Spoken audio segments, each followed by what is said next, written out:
G'day and welcome back to Reality Check Q&A, that time of the week where you get the chance to grill me and ask me the hard questions.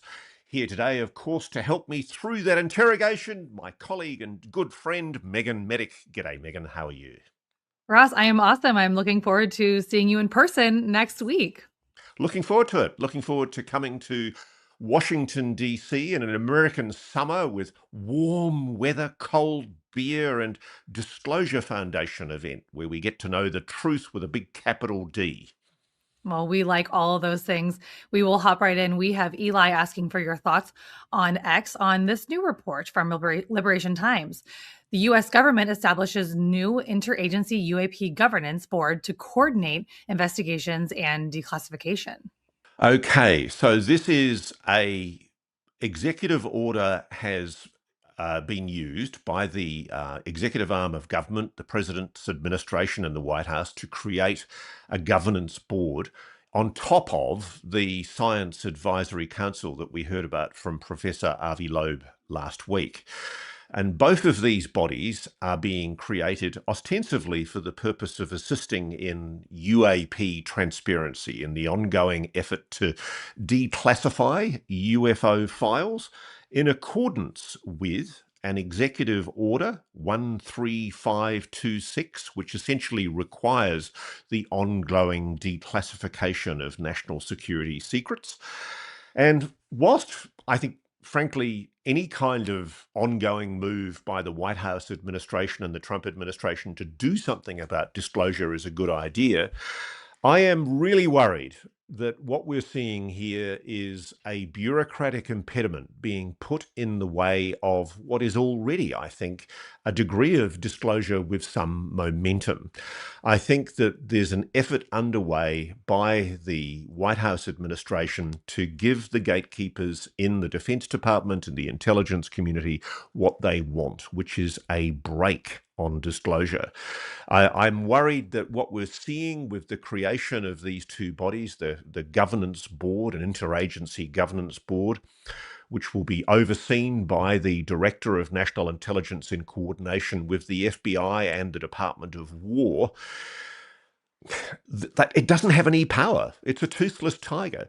It's just like Project Blue Book, but worse, because we're reliant yet again, firstly, on the Department of War, the Department of Defense, providing whatever documentation it wants to even begin to be seen considered declassified.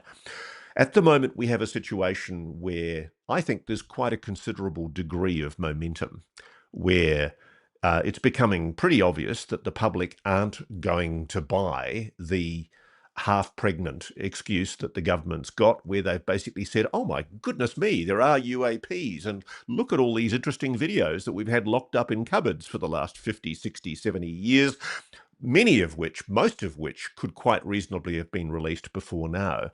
All the declassification effort in the first three tranches of the UFO documents shows to date is that, frankly, there was no good reason for those videos not to be released. And what they show, and particularly the ones in the third tranche that were released very recently, what they show very, very clearly is that agencies themselves, the FBI in particular and the intelligence community, have been seeing anomalous phenomena which cannot be explained prosaically. We know this. That's not a revelation anymore, guys. White House, note to the president, people aren't going to buy that kind of half-pregnant shock horror, oh my goodness me, we have a interesting situation where there is this phenomena we can't explain. Let's look at what these bodies don't have. The Science Advisory Council, Professor Avi Loeb, has admitted he will have no subpoena power, no power to command access to privileged, classified, compartmentalized information. And neither will the governance board. We seriously have to rely on the goodwill of the Defense Department and the intelligence community, which, after all, let's be brutally honest about it, is principally responsible for this continuing cover-up, to actually get access to any data. There's also no clarity on whether any of the data held, and I think this is a really important point, any of the data held by private military contractors, Northrop Grumman, Lockheed Martin, Raytheon, Boeing, even some of the federally funded research development corporations like Aerospace Corporation, MITRE Corporation, all of these agencies are largely excluded from this declassification effort. And it worries me because that's where a lot of the secrets are being hidden. I mean, we've seen from the experience with AARO to date that AARO, sadly, on Dr. John Kozlowski, the head of AARO's own admission, is very much at the beholding and the control of the Defense Department. And if the Defense Department doesn't want certain secrets out, they won't be out. So I guess I'm really worried that what we're seeing here is an attempt to put a brake on big D disclosure, and that the bear in the room, will they acknowledge that the US has been aware of an NHI, a non-human intelligence, engaging with this planet for many, many decades, and indeed that they've recovered craft and biologics? Will that admission be made in the course of this disclosure? I don't think it will be. I honestly think that what we're seeing here is an attempt to control the narrative, and I'm genuinely concerned. Past bodies like the NASA body, the Unidentified Anomalous Phenomena Independent Study Team, are a good example. It's quite clear that NASA's been sitting on secrets that weren't disclosed to their independent study team. I think we should get Mike Gold, for example, on Reality Check, who was a member of that team. I know Mike's been quite surprised by some of the information that's been revealed recently that's been in the possession of NASA. You know, we've seen evidence, absolutely categorical evidence, despite what some debunkers try to say, of obvious anomalies on the surface of the moon. Anomalies that were raised by astronauts in their mission reports post-flight. All of these were concerns that raised the possibility that some kind of anomalous phenomena was seen, witnessed by astronauts in orbit. This is a revelation, and yet we didn't get to hear about it when the NASA Independent Study Team did its report, because the NASA Independent Study Team, whose powers pretty much mirror what we're seeing now with this new governance body, they were fed what NASA wanted them to be fed. That's the issue.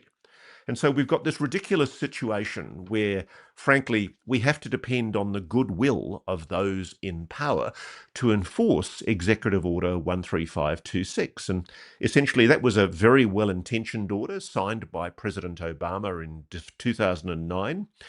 And essentially, it established a uniform system for classifying, safeguarding, and declassifying national security information across the US government.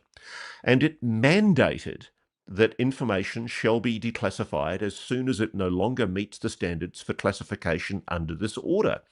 Now, a lot of the information that we've seen in the last few months from the UFO tranches that have been released in the Department of War is information that's older than 25 years.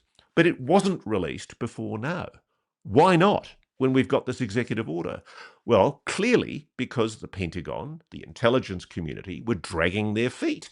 They didn't want to heed the executive order. So if for, 2009 to 2026, we're getting close to, 17 years, where essentially the will of an executive order has been ignored. And it's only now because President Trump has shown some commendable leadership in pushing for UAP transparency in particular, that we are now seeing the enforcement of Executive Order 13526 in relation to UAPs, UFOs. But frankly, I think it's all a bit of a joke, and I don't think we're going to see any meaningful disclosure coming out of these ongoing tranche releases by the Department of War. And I think the Executive Governments and Science Advisory Committee are, frankly, going to be just another bureaucratic impediment. I don't have the same problem a lot of people do with the appointment of Michael Shermer, the noted debunker skeptic, who outrageously slurred David Grusch with his puerile insinuations in one attack that he made on him after David went public. A lot of the time, people like Shermer have said things that suggest that witness evidence is no evidence. And I just keep on reminding people, witness evidence, first-person witness evidence, is evidence. And if Mr. Shermer wants to be taken seriously as a reputable member of a scientific advisory team advising the Executive Governance Board on UAP transparency, he's going to have to come to the realization that personal, first-hand witness evidence, especially when it's provided under oath, as David Grusch did, is evidence. So I hope that he corrects the misunderstandings that he clearly showed as a debunker, not a skeptic, in his previous commentary.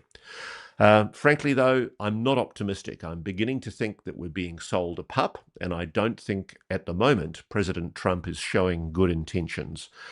I am hearing rumors. I'm hearing rumors that a very prominent member of UAP transparency push may be being considered for appointment by the Trump administration. I hope that comes to pass, but I hope that it's done in a way that gives powers of subpoena, powers to compel openness and transparency. At the moment, I'm really worried that what we're seeing is another attempt to control the narrative. And what would it be? Project Blue Book ended in around about 1970, so it's 50 plus years since the end of Project Blue Book. And frankly, all that showed was that the executive arm of government and the defence and intelligence community were able to run rings around the public's demand for UFO information. God help us if that's another 50 years before we learn that the Executive Governance Committee on UAPs and the Science Advisory Committee were yet another Project Blue Book. There's an opportunity here for President Trump to do the right thing and to actually achieve, I think, greatness as a president. Any president who made the definitive announcement that we are not alone in a responsible and obviously national security controlled way, I think would be remembered as history, as an epoch-making president. Mr. President, this is your opportunity. And Professor Avi Loeb and every other member of the various committees, we don't know yet the constituency of the Executive Governance Committee, all of you have an awesome responsibility. Do not allow yourselves to be inveigled into an ongoing deceit, as happened with Project Blue Book. Thank you, Megan. All right, we will hop into our inbox. This is from Martin. Hey, Ross. So David Grusch seems to be releasing more details concerning UAP crash retrievals. Could it be that he is being given permission to do this? Could it be that David is going to be the one to release little bits when the timing seems right? Could this have been planned from the very beginning with his interview with you? David is mighty high as profiles go these days concerning the phenomenon. Just an observation on my part. Thank you both for being there for us, Martin. I don't think David's part of a controlled disclosure initiative at all. He did, and he's been very open about this. He made an application to do a Defence Office pre-publication security review to get permission to reveal what he did reveal to me in 2023 and to Leslie Kane and Ralph Blumenthal in their written piece for Politico. I have spoken to David about this, and there are ongoing DOPSR applications that David has made since his interview, and I think that's why he's been able to speak more candidly recently to Brett Baer at Fox, and we hope, of course, sooner or later get David back here on Reality Check. I think the assumption that's made by the viewer that David's part of some controlled disclosure release is not the case. David's, I think, probably rocked the boat more than just about any official in speaking out as prominently as he has. I don't think people still realize the significance of someone with the security clearances of David Grusch speaking as candidly as he has. And boy, he's come very, very close recently to, he's gone a lot further than he did in his interview with me, and that's because he's been cleared to speak a little more freely. And maybe the people making those decisions in the Defence Department are recognizing that there is a need, I think, to give the public more information. I've been quite amazed, for example, not just about David's disclosures, but also Dr. Jim Lakatsky, when he's spoken publicly about having gone inside a craft. And I would like to see Jim Lakatsky put himself up to give evidence under oath before the Congress in the same way that David Grusch did. And I'd certainly welcome the opportunity, if David was comfortable doing this, to see him also being brought back and deposed under the circumstances of some of the new DOPSRs that I understand have been allowed since he spoke in the first instance. But no, I don't think there's any kind of sort of controlled disclosure going on where David's a willing participant. But maybe, just maybe, there's somebody in the Defense Department who thinks it's time to give this a nudge. I do know, and I want to say this, it's not an amorphous blob, the Defense Department and the intelligence community. The people who are blocking and using obfuscation and delay to try and make an admission about whether or not there is a non-human intelligence engaging with this planet, they are in the very strong minority. And I think the point is that they're in leadership positions in what passes for the equivalent of an MJ12 style group in today's language.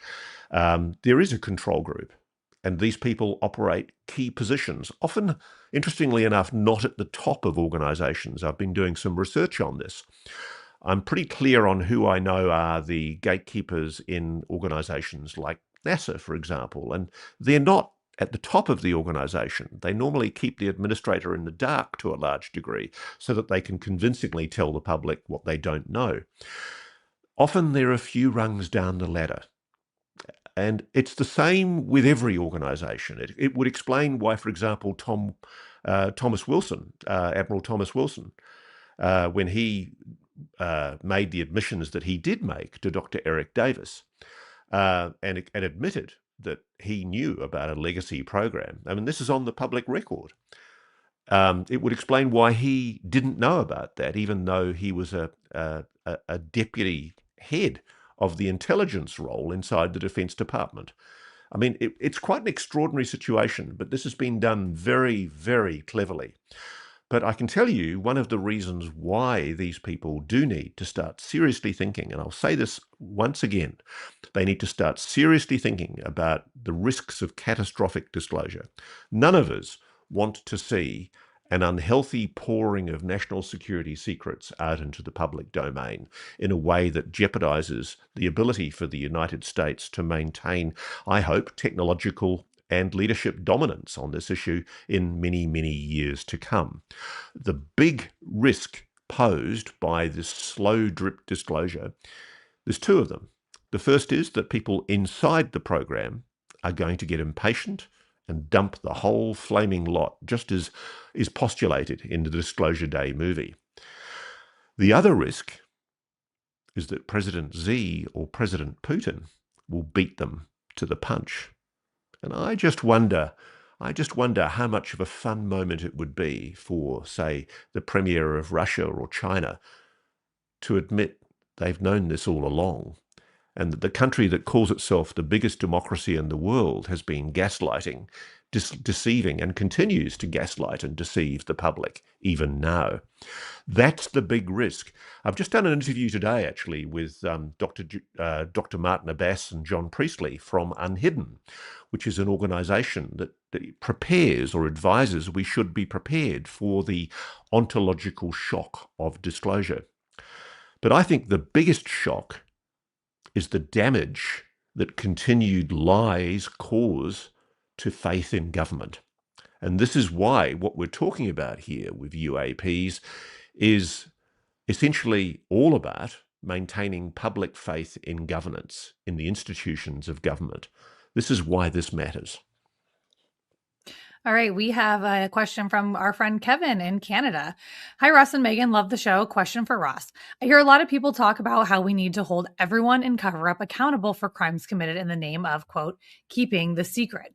Personally, I think that disclosure doesn't happen without giving amnesty to those who have hid the secrets. It's really an easy choice. If we stay the way we are, we have no disclosure and no one goes to jail. If we give them amnesty, we have disclosure and they don't go to jail. Either way, they don't go to jail. So why not get something out of it? Love to hear your thoughts on this, Ross. Well, I was really struck the other day when I saw that Anna Paulina Luna talked about the fact that she's been having conversations with Stephen Miller the Deputy Chief of Staff in the White House about giving amnesty to people who want to come forward with more evidence. And I know there are people inside the legacy program who do want to come forward, and they're worried that they're going to put themselves in breach of non-disclosure agreements, commercial non-disclosure agreements with private military aerospace companies like Northrop Grumman and Lockheed Martin. And I name those companies specifically. They should be named. They should be shamed. I think it's important that these people be given amnesty. And my personal experience, I've spoken about this before. I had the privilege as a journalist to cover the Truth and Reconciliation Commissions in South Africa shortly after Nelson Mandela became the president of South Africa. And they were the most profound events. And I think I was the first to talk about this in commentary on the UAP issue. I suggested that we should have a Truth and Reconciliation Commission, where in public hearing, the people that have committed the crimes, including crimes of murder, should be publicly held to account and asked to explain why they did what they did.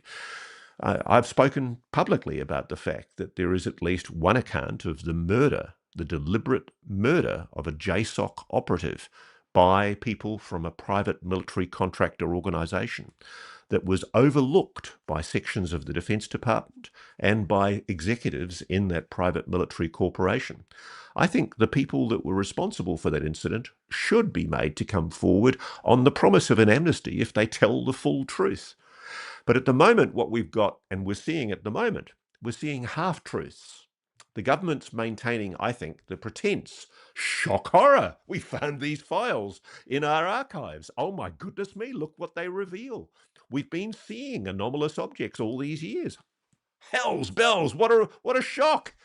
When the truth is they know full well they've recovered technology, they've recovered bodies, and they've been attempting to reverse engineer them for years. The lie in continuing that semi-disclosure is far worse, because that will destroy faith in government. So yes, there needs to be an amnesty. I don't doubt that for a moment. The White House is considering this, and I'm very, very optimistic that if the White House does do a proper, full amnesty, witnesses will come forward. But I've got a funny feeling that there's going to be a pushback by the gatekeepers, and I know who they are, to try and stop the White House from doing this. And it's going to be an interesting test of how much moral courage the president, Stephen Miller, as the Deputy Chief of Staff in the White House, how much moral courage are they prepared to show in taking on the national security complex that Eisenhower warned us all about in his farewell speech before he left his role as president. Because, what is this, 70 years on from when Dwight Eisenhower left the presidency, he warned about the rise in the power of the national security state. And of course, he was instrumental in creating the cover-up of the whole UAP issue. And so in many ways, it's up to a more courageous president to have the courage to be able to deconstruct that cover-up narrative. And for that, we do need an amnesty beyond any shadow of a doubt. All right, we will move to Tracy. This is on X. Love both your shows and watch every episode. My question is in relation to the third drop of UAP files from the White House. What is your opinion on the audio files regarding the dark side of the moon? Keep up the great work. Okay, so yes, there is an audio file. I've got a note of it, actually. The Apollo 16 scientific debriefing audio. It came in release 3 on June the 12th. I think the audio files have got something like NASA D024 or NASA D025. And they were a scientific debriefing of the Apollo 16 astronauts and scientists. And in the audio, they noted a whole lot of things: unusual gravity readings and measurements, laser data experiments and gamma ray data, and particularly unexplained formations or features that had been detected on the moon's far side.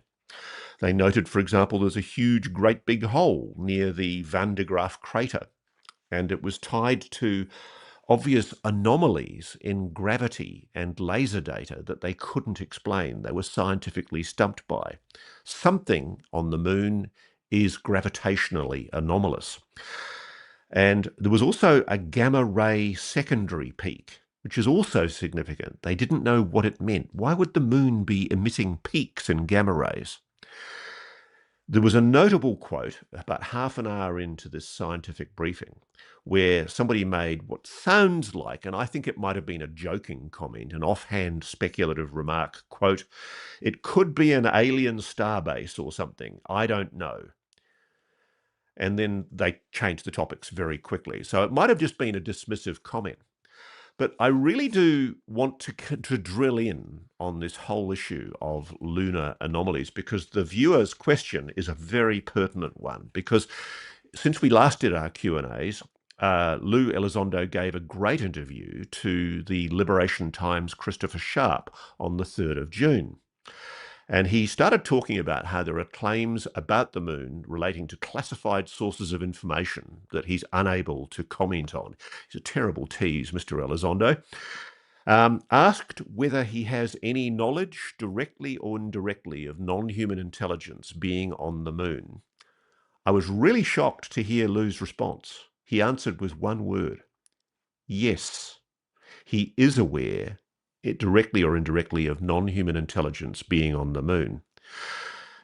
He was asked to comment, and he said, quote, "There are certain classified sources of information that I am unable to elaborate that indicate that the moon is or was perhaps of particular interest by something or someone else other than us." He then added that as humanity returns to the moon and establishes a more permanent presence there, more discoveries may or will follow. Quote, "Let's face it, after years of denial, NASA has finally released photos from the surface of the moon that depict anomalies." And I hope this is a reference to the good work we've been doing here on Reality Check with Dr. Max Direcshani as well, where we've highlighted a lot of those anomalies, the blue lights, the weird blue lights that I noticed, distressingly, Professor Avi Loeb has tried to implausibly explain away as cosmic rays hitting human eyeballs. It doesn't explain how cameras were also able to pick up the same anomaly, and the same anomaly was picked up by multiple human eyeballs. The chances of that happening are extremely remote, Professor Loeb, and we expect more rigorous science in how you approach your Science Advisory Council advice to AARO. Lou went on to say that, quote, "I highly suspect we're going to begin to discover hints of habitation or artifacts, very similar to what we may be seeing already on Mars, and that life may, in fact, be much more pervasive than we thought." That was a cracker of a comment that Lou gave to Chris Sharp on the Liberation Times. And I was amazed it didn't get more coverage. That is an express admission, frankly, that there is anomalous phenomena that suggests non-human intelligence on the moon, particularly formations, and particularly the kinds of potential artificial structures that we've been highlighting recently in our reports about the moon with Dr. Max Direcshani. And keep an eye out, by the way, for a new episode of Reality Check. We've just recorded it this week with Max, where he takes us through mind-blowing anomalies on Mars and Phobos, the moon of Mars. Boy, it's a great episode. I'm very excited to be bringing it to you. It blew my mind. Absolutely exciting stuff. But yes, I think the weight of evidence is we now need to look extremely closely at why there is now such a rush. Why did Elon Musk, for example, suddenly change his mind about focusing on a Mars mission and focus on a moon mission? And why are they so focused on one of the poles of the moon? I've got a pretty clear idea about what they know, and I think they're going to look for artificial structures that are suggestive of a prior non-human intelligence civilization on the moon that may in fact still be there. There, put that in your pipe and smoke it. That's just so exciting. Love that. We're going to sneak one more in, Ross, because our boss, Andy, actually has a question for you. Here's what he wants to ask. Does Ross care about soccer? Because the United States plays Australia on Friday. He also notes Ross is Scottish in heritage, and he's been seeing funny stories about how the Scottish fans are drinking Boston out of beer. Yes, Scottish fans, God bless them. Go, lads. There's part of me that is Scottish, and yes, I take great pride in being both Scottish, British, Australian, and New Zealander, because it means I always win in the rugby and hopefully also in the football, which of course, as you Americans don't seem to understand, is the correct name for soccer. We don't call it soccer, we call it football. But I will help you with that little aberration. I'm looking forward to the Socceroos absolutely creaming and flattening the Americans on the weekend. And hopefully by the time this Q&A goes to air, we will be celebrating our victory. There have been some very unkind comments about the Socceroos from some of the American commentators. And I can tell you the Five Eyes Alliance is being stretched very thin right now. We're very, very proud of our effort. And of course, whoever wins, we wish them the best of luck. And may the best person win. And of course, that'll be the Australians. All right, well, go sports. That's it for today, Ross. Thanks very much, Megan. And of course, if you do want to ask us questions here on Reality Check, please send your questions in to realitycheck@newsnationnow.com. You can send any hot tips on the encrypted server I use, which is Proton Mail. You can get your own free Proton Mail by logging in to proton.com. And you can send it to Muckraker, Muckraker @protonmail.com. I'm particularly interested in hearing from people in NASA and certain agencies like NGIA about lunar and Mars anomalies, because I have some strong leads on those at the moment. Keep them coming. Thank you very much to the person who dumped a huge pile my way this week. And of course, if you do choose, foolishly of course, to listen instead to Reality Check, then you can hear it on all good audio platforms, including Audible and Spotify. Because, and we all know this, too much Reality Check is barely enough. Thank you so much. And thank you, Megan. Thanks, Ross.